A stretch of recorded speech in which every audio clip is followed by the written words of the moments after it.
Alô pessoal, mais uma vez aqui com você com muito prazer, mas com muito prazer e com muita alegria. Fala Valdir Carvalho. É sempre muito bom nós estarmos juntos pelas nossas redes sociais, também pela nossa Rede União de Rádios, Rede União sempre de bem com a vida. Você que quiser ouvir a programação da nossa Rede União de Rádios, é só buscar por Valdir Carvalho /Rádio Metrópole 7.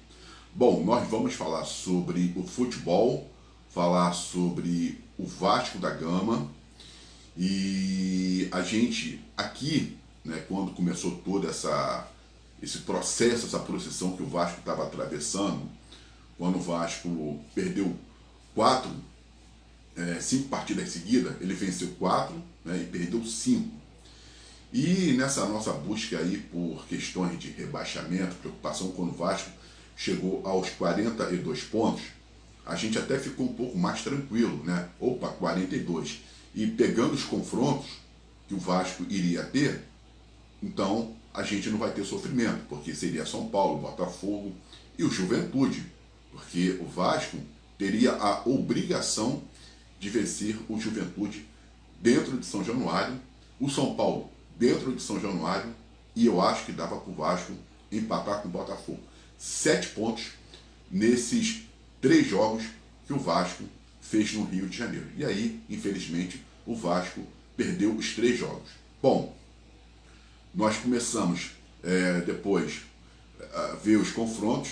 O Vasco perde para Grêmio, o Vasco perde para outro aí. E a gente começa a ver, né, os times da parte de baixo pontuando.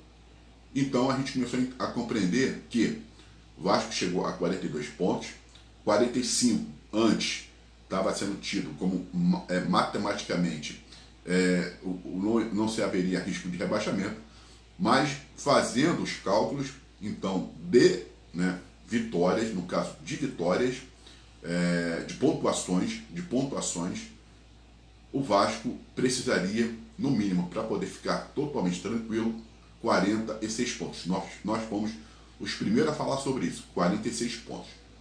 Se bem que, quando você pega a tabela de classificação, e com essa vitória do Vasco sobre o Internacional, e uma sensacional vitória, e lógico que nós temos que parabenizar a Força Jovem, porque aquela ida da Força Jovem ao CT do Vasco fez com que os jogadores voltassem a jogar o futebol que jogou contra o Internacional, que até então eles não tinham tomado susto. Eles estavam boicotando Fernando Diniz, mas mesmo assim eles estavam boicotando o Vasco da Gama. Então eles não conseguiram fazer essa leitura, que eles estavam prejudicando o Vasco da Gama e prejudicaram, já que o Vasco poderia muito bem hoje estar disputando zona de classificação para a Libertadores da América. Tanto é que ficou muito visível ontem, né, no jogo contra o Internacional, que o Vasco e os jogadores do Vasco fizeram corpo mole mesmo nessas últimas partidas. Então, mas sendo que, voltando à tabela de classificação, o Vasco, 46 pontos, matematicamente o Vasco fica tranquilo. Mas, embora, isso estamos falando de matematicamente, mas também analisando as questões de vitória, porque ainda tem times que vão jogar, né? Então para o Vasco ficam faltando 2 jogos, Mirassol e Atlético Mineiro. Então o Vasco da Gama, ele, se você pegar a tabela de classificação e olhar os times que estão com os mesmos números de pontos que o Vasco, no quesito de desempate, o Vasco tem muito mais vitórias do que os outros times. A gente vai trazer isso aqui. Então, o Vasco, na verdade, ele cair para a segunda divisão, o Vasco teria que fazer muita... Não vai cair, mas ele teria que fazer muita força para poder cair. Muita força mesmo. Mesmo com as situações contrárias que nós estávamos enfrentando, o Vasco teria que fazer muita força para poder cair. Porque ele tem muito mais vitórias ainda do que os clubes que estão atrás dele. Mas, falando sobre o jogo do Internacional, Vasco Internacional, não é mole não. Até a natureza, brincadeira não, conspirou contra o Vasco da Gama. Essa chuva tinha que cair logo no horário do jogo do Vasco. Impressionante, e causar aos vascaínos uma tensão absurda, absurda. Ontem, o Vasco, logo de início, chegou ao seu primeiro gol, né, contra o Internacional. O Vasco chegou logo no jogo ao seu primeiro gol, muito rápido com o Ryan. Depois o Vasco chegou ao segundo gol. Aí, daqui a pouco, o Internacional também achou o seu gol. Pronto, aí choveu, intervalo. A partida foi paralisada. 1h30 de paralisação. Pronto, foi o motivo, né, para todos nós vascaínos ficarmos desesperados, porque a gente não sabia como que o Vasco poderia reagir a essa paralisação. Me fez lembrar até o Campeonato Mundial, né? Eu acho assim, foi a primeira vez que eu vi, ou posso me lembrar dos últimos tempos, um jogo oficial do Vasco paralisado por questão de chuva. Então eu até me lembrei lá do Mundial de Clubes, porque os clubes, quando começava-se uma tempestade, parava-se o jogo, né? Aí depois só podia recomeçar caso a tempestade lá passasse. Então, isso aconteceu com o Vasco ontem.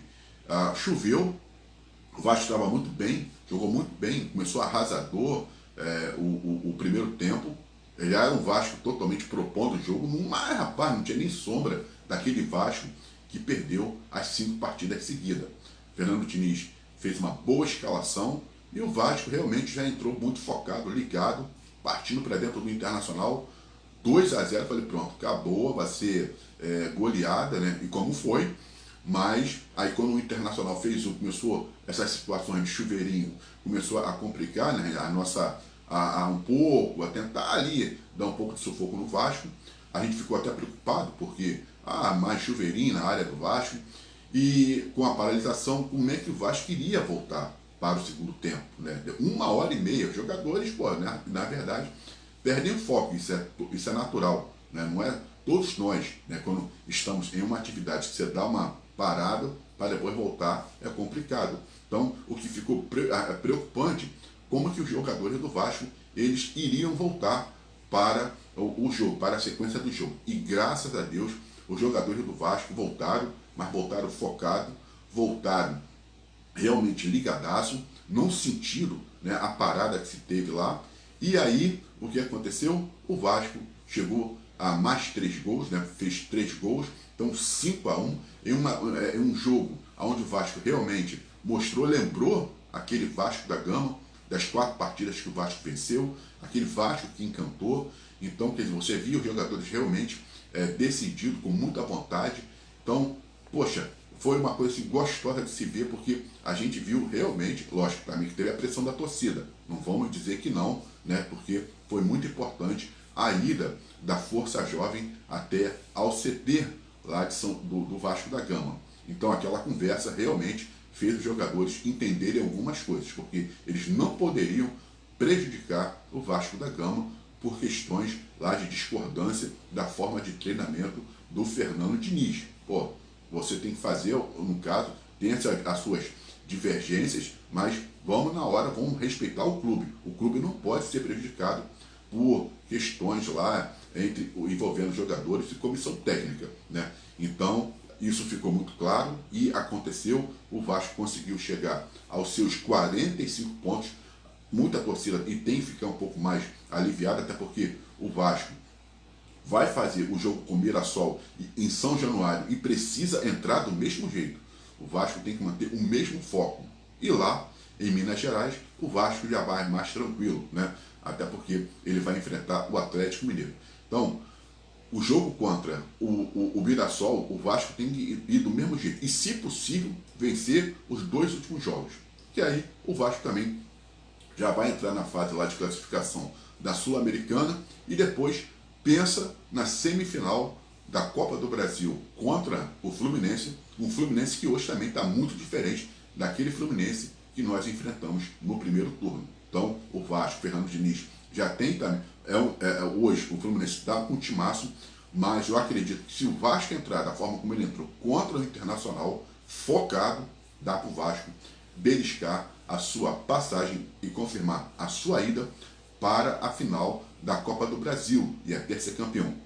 Se o Vasco jogar dessa mesma forma, com aquele empenho, e a torcida vai apoiar, com certeza vai apoiar. Então o Vasco chega à final da Copa do Brasil. Mas agora, com os resultados dos jogos que nós tivemos também, nós tivemos outros jogos e o que acontece?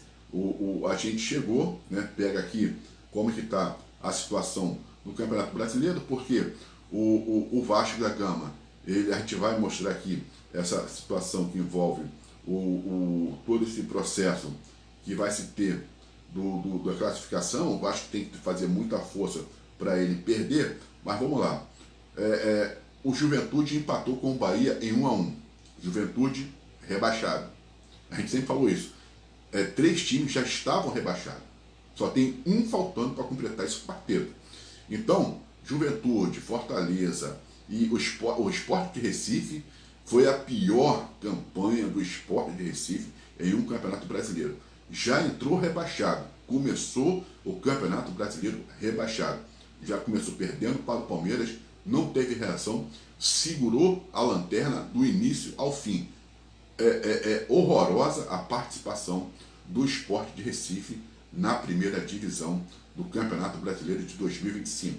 Então, Juventude 1, Bahia 1, Vasco da Gama 5, Internacional 1, Santos 3 e o Sport de Recife. Todo mundo quer jogar contra o Sport de Recife 0. Ainda teremos, aí sim, teremos esse confronto entre Mirassol e Vitória. Se o Mirassol vencer, aí acabou. Não tem mais nenhum risco de rebaixamento. Agora, se o Vitória vencer, aí a gente precisa sim continuar fazendo, torcendo para o Vasco pelo menos chegar aos 46. Porque o Vasco ele está agora em 10º com 45 pontos. Esses daqui, ó, até o Grêmio está com 46 pontos. Então ele está em 9º lugar. Então o Grêmio já está tranquilo. 46, matematicamente acabou. Sem zona, sem risco de rebaixamento.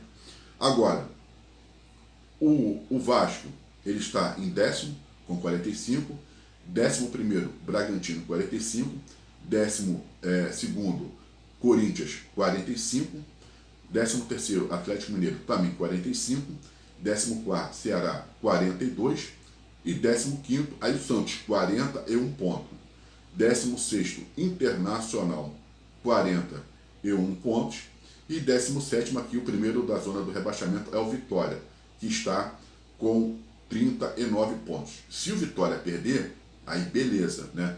Porque vão ficar faltando 2 rodadas, ele com 39 só pode chegar a 45 pontos.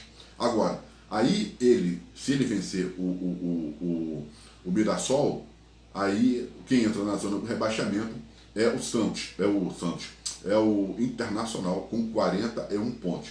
Por isso é importante os 46, porque o Internacional vai entrar na zona do rebaixamento com 41 pontos.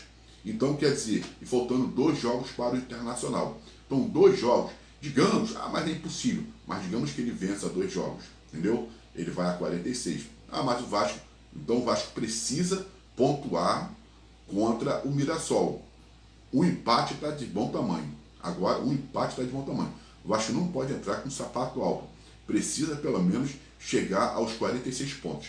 Mas, com relação aqui ao critério de desempate, porque aí você tem a questão da pontuação e a questão do critério de desempate, certo? Então, por vitória, o Vasco tem 13 vitórias, o Bragantino também tem 13 vitórias, Corinthians 12 vitórias, Atlético Mineiro 11 vitórias, Ceará 11 vitórias, Santos 10 vitórias, Internacional 10 vitórias e o Vitória tem apenas 9 vitórias. Então, se for para a questão do critério de desempate com relação à vitória, o Vasco tem muito mais vitória do que ele tem muita. O Corinthians ainda vai jogar, né? Mas pode botar aqui.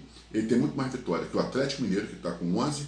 Ele tem muito mais vitória que o Ceará, que também está com 11. Ele tem muito mais vitória que o Santos, que está com 10 e está com 41 pontos. Ele tem muito mais vitória, então, faltando 2 partidas, né?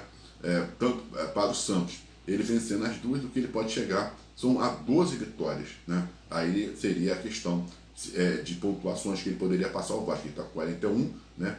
Agora, o Internacional tem apenas 10 vitórias. Então, nós temos que secar, né? Torcer para que o Mirassol vença logo o Vitória, até porque também, né, imagine, Internacional ou Santos também perigando, podendo cair para a segunda divisão. E aí o Internacional iria para o seu segundo rebaixamento e também o Santos para o seu segundo rebaixamento. Então, por isso, nós temos que somar pelo menos mais um ponto. Somando mais um ponto, o Vasco da Gama fica tranquilo, né? Mas se você for pegar todas essas questões de vitórias, o Vasco tem muito mais vitórias do que alguns clubes aí que estão concorrendo com o Vasco, né? Mas hoje a torcida do Vasco pode ficar um pouco mais tranquila, 45 pontos. O Vasco, né, ele não vai cair, mas matematicamente, né, precisamos de pelo menos mais um ponto. Mas foi uma excelente vitória do Vasco, uma excelente atuação, e a gente espera que esses jogadores possam compreender o seguinte: eles estão jogando no Vasco da Gama e o Vasco é uma vitrine, gente. O Vasco é vitrine. Então, não adianta querer pensar, nós vamos boicotar, vai estar se queimando. Pensa em jogar, pô, pensa para frente, pensa para cima, né? Seja vencedor, e aí depois, não quer ficar no Vasco? É uma coisa, pega e sai, mas faz uma partida honrosa, e o Vasco é uma vitrine. E aí eles podem buscar também serem convocados para as suas seleções, e aí também jogarem em outros clubes e até em clubes europeus, porque o Vasco da Gama é um grande expoente do futebol brasileiro. Eu sou Valdir Carvalho, um forte abraço e até uma próxima.